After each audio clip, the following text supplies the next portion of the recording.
E aí pessoal, sou o Paulo Souza, daqui do Ponto para Ler, e eu não sei se vocês acompanharam as redes sociais do blog, tanto no Instagram como no Facebook essa semana, porque a gente teve uma ação muito legal. O Ponto para Ler, em parceria com a Biblioteca Salomão Malina e a Fundação Astrogildo Pereira, fundamos o Clube de Leitura Eneida de Moraes, que vai funcionar no CONIC, que é uma das regiões centrais do Plano Piloto aqui em Brasília. Mas eu vi que muita gente não sabe direito quem é Eneida de Moraes. Então esse vídeo é especialmente para poder vocês conhecerem essa grande escritora, grande ativista política e uma das mulheres com a voz mais retuberantes da nossa história. Então vamos conhecer essa mulher que foi até motivo de virar samba-enredo de algumas escolas? Vamos lá! Tô dando essa cortada aqui no início porque eu esqueci de falar quando eu filmei. Pessoal, assiste até o final, porque no final tem uma informação muito bacana, principalmente para quem é de Brasília. Beleza? Roda a vinheta agora. Dando um baile na avenida, pra te seduzir. Sou Tuiuti, a essência do samba. Não morrerá jamais, meu paraíso, canta Eneida de Moraes. Dando um baile na avenida, alô, comunidade pra te seduzir. Sou Tuiuti, a essência do samba. Não morrerá jamais, meu paraíso, canta Eneida de Moraes. Como vocês acabaram de ouvir, foi um trechinho do samba-enredo de Tuiuti de 2010, em que eles escreveram um samba-enredo em homenagem a Eneida chamado Cadê Eneida? O Pierrot está de volta. Eu não vou me adentrar muito sobre a história dela do samba-enredo do Tuiuti, porque eu queria só que vocês soubessem mais ou menos como é que foi a letra, que já está na vinheta. Agora a gente vai falar um pouco dessa mulher que nasceu em outubro de 1904, em Belém do Pará. É engraçado falar da Eneida porque ela é uma figura super conhecida dentro do jornalismo, mas para a literatura brasileira ela é uma figura um pouquinho desconhecida, como várias outras escritoras. Eu não sei se é por conta da questão dela ter sido mulher, ou então até da questão política dela, mas a gente vai conhecer um pouquinho melhor quem foi essa mulher hoje. Nasci mesmo em Belém do Pará, na rua Benjamin Constant, uma casa que meu pai mandou fazer especialmente para eu nascer.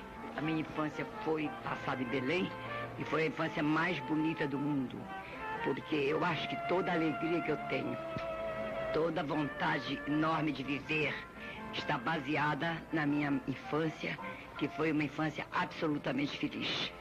A Eneida de Moraes, ou como ela gostava de ser conhecida e chamada simplesmente de Eneida, ela tem três grandes fases da vida dela. Como eu já disse, né, ela nasceu em 1904, mas o primeiro grande momento da vida dela foi entre 1920 e 1930. O PC tá virado aqui um pouquinho porque ele é minha cola. Foi nesse período, ainda ela morando em Belém do Pará, local onde ela nasceu, que ela começou a participar de textos em grandes jornais da região.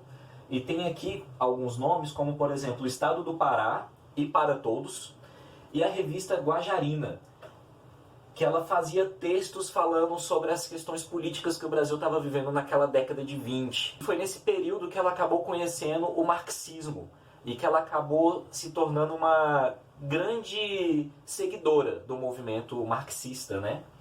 Depois disso, ela se mudou para o Rio de Janeiro, que foi o grande momento, o momento mais tenso da vida da Eneida, que foi entre 1930 e 1945, que foi ali aquele período do Getúlio Vargas.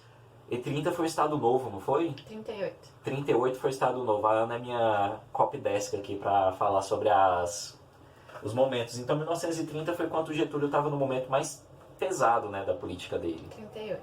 38.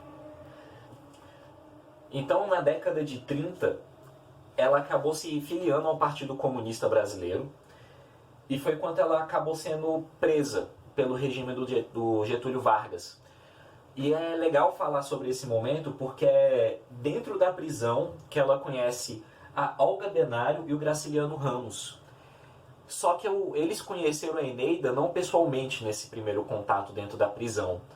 Tem muita gente que fala, isso é até um registro histórico que muitas pessoas também, eu encontrei muitos dados na internet, que falam que durante a Hora do Brasil, quando o quartel tocava para todos escutarem, que era aquele momento deles fazerem uma propaganda política pró-governo, a Eneida de Moraes Eneida, né, como ela gosta de ser chamada, ela começava a discursar dentro da cela e a voz dela acabava sendo mais alta do que a própria voz do Brasil. E foi por conta desse empenho da voz dela, essa força dela militante, que o Graciliano Ramos acabou a conhecendo primeiramente sua voz. E que ele a tornou imortal no seu romance Memórias do Cárcere, onde ela é retratada como uma das personagens mais fortes do livro. E é legal a gente saber da Eneida, desse momento político, porque foi nesse momento, até 45, quando ela teve vários problemas com a política, onde ela teve uma movimentação partidária muito grande, que ela acabou amadurecendo a visão dela sobre o mundo. Então a Eneida, depois disso, que a gente já pode pular de 45 a 70, porque ela veio a falecer em 71, no Rio de Janeiro, foi quando ela começou a produção literária dela mais forte, aonde é uma literatura que retrata aquele momento em que o Brasil estava vivendo. Ela retrata os posicionamentos políticos de uma grande parcela da juventude daquele momento. E o mais importante, ela traz nos romances dela uma coisa muito característica e muito realista daqueles que combateram os movimentos contra o Getúlio Vargas. Então ela acaba fazendo na literatura dela como é que eu posso dizer, um retrato histórico realmente de como eram as pessoas do marxismo, do proletariado, que combatiam Getúlio Vargas. Você não vai pisar no meu teclado e não vai acabar com a minha cola. Isso. Muito bom. E que ela acabou sendo muito conhecida também dentro do jornalismo, porque depois que ela saiu da prisão, ela continuou fazendo as coisas que ela gostava. Em 58, que ela escreveu o principal livro da carreira dela. Porque antes dela, ela escreveu outros livros, ela fez outras publicações, mas o livro que registrou realmente a carreira dela é um livro chamado História do Carnaval Carioca, em que ela retrata o que era a festa no Rio de Janeiro. E esse livro é utilizado até hoje por estudiosos para falar sobre a história do samba, a história dos enredos, a história de como o Carnaval do Rio de Janeiro foi criando as suas características. E eu vou deixar aqui no cardzinho um link do vídeo do Não Vai Cair no Enem, em que o Eduardo Bueno ele fala sobre a Tiadinha e de como foi o surgimento das primeiras passeatas do samba. É um vídeo muito bom e que também se passa nesse mesmo momento do Getúlio Vargas e da criação do samba, e do samba como criação de protesto cultural, protestos contra o governo. Eu conheci Eneida por volta de 1940. Chegamos a trabalhar juntos no Instituto Nacional do Livro. Revisão de livros da Biblioteca Popular Brasileira, que estava sendo dirigida por Sérgio Buarque de Holanda. Mas a nossa convivência era em casa e nos cafés. Eneida era uma criatura admirável, alegre, comunicativa, e sua preocupação era, antes de mais nada, viver intensamente a vida. Ela era desprendida, mesmo nos momentos em que a sua situação financeira não era nada brilhante. A sua preocupação principal era ajudar as pessoas que precisavam. Naquele tempo, o nosso grupo estava empenhado na derrubada do Estado Novo, na derrubada da ditadura. E juntos organizamos vários programas, como, em primeiro lugar, a União dos Trabalhadores Intelectuais. Em seguida, a Associação Brasileira de Escritores, o Congresso Brasileiro de Escritores, reunido em São Paulo, que foi realmente o primeiro movimento de intelectuais denunciando a ditadura, a censura e pedindo eleições livres e honestas. Esse manifesto teve uma repercussão extraordinária. Eneida estava assim em todos esses movimentos de reivindicação social, de reivindicação política. Depois, ela passou a ter uma intensa vida jornalística, como repórter e como cronista. Suas crônicas estão reunidas em livros que lemos ainda hoje e, sobretudo, a sua história do carnaval no Rio de Janeiro. Sobre esse livro do Histórias do Carnaval Carioca, vale a gente botar aqui a frase dela de maior repercussão. A frase dela que é uma das frases em que todo mundo a conhece através dessa frase, que é quando ela fala o que é o carnaval. Abre aspas, né? É no carnaval que todas as fronteiras sociais desabam. Pretos, brancos, cafuzos, caboclos, todos em confraternização durante o reinado momesco. Então ela falava que o carnaval é a síntese do povo brasileiro, porque é no carnaval onde todos se encontram na rua, todos festejam e todos cantam a mesma música dentro da mesma língua.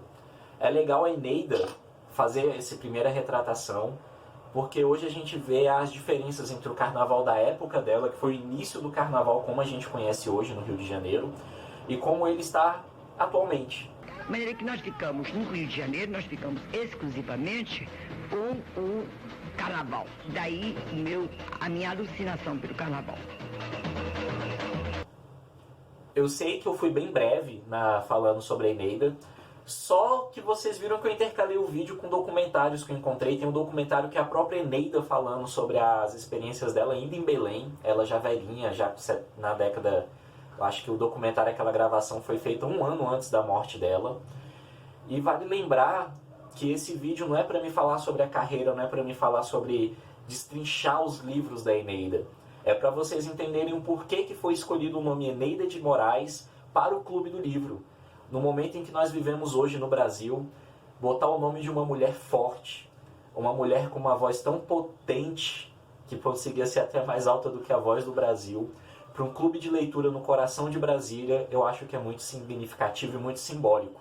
E para a gente poder estar finalizando o vídeo, eu gostaria de deixar aqui o convite para todo mundo que é de Brasília, para estar frequentando o Clube de Leitura Eneida de Moraes, que é uma parceria da Biblioteca Salomão Malina com nós do Ponto para Ler, e dizer que dentro do perfil da biblioteca no Instagram, que eu vou deixar o link aqui para vocês poderem estar indo seguir, a gente está fazendo a votação de 5 livros para ser o nosso primeiro livro lido do clube.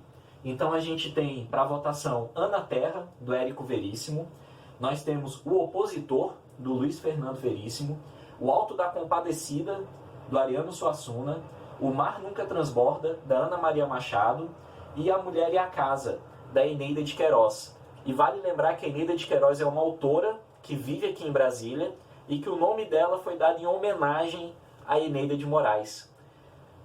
Vocês podem ver que os títulos apresentados são de autores um pouco mais antigos, tirando o da Eneida de Queiroz, mas a ideia é que a biblioteca possa estar emprestando os livros para que eles possam ser lidos. E a nossa ideia também é agregar a galera que trabalha no CONIC, que elas possam ter uma oportunidade de um grupo para elas poderem ler, para quem não tem o hábito de leitura poder adquirir, e de quem sempre quis ler algo e poder trocar, compartilhar essas experiências, ter na Biblioteca Salomão Malina esse espaço. Então, gente, vocês não têm noção que a gente está pensando para o futuro. A gente quer trazer livros de autores contemporâneos, a gente quer trazer livros da galera de Brasília, mas para isso a gente precisa de um início. E o nosso início é esse, com livros que tem no catálogo da biblioteca, para que você possa pegar emprestado. Então, é isso. Estou muito feliz. E até a próxima semana. Uma coisa fica certa na minha vida. É que eu consegui, para minha glória, essa coisa, que é amar minha terra profundamente, tanto e de tal maneira que eu até hoje tomo banho de cheiro, banho da felicidade, o banho de cheiro do Pará. Até hoje eu tomo. E quando eu não tenho, eu mando cartas pedindo para os amigos, me mandem banho de cheiro. Porque todas as coisas do Pará ficaram entranhadas em mim.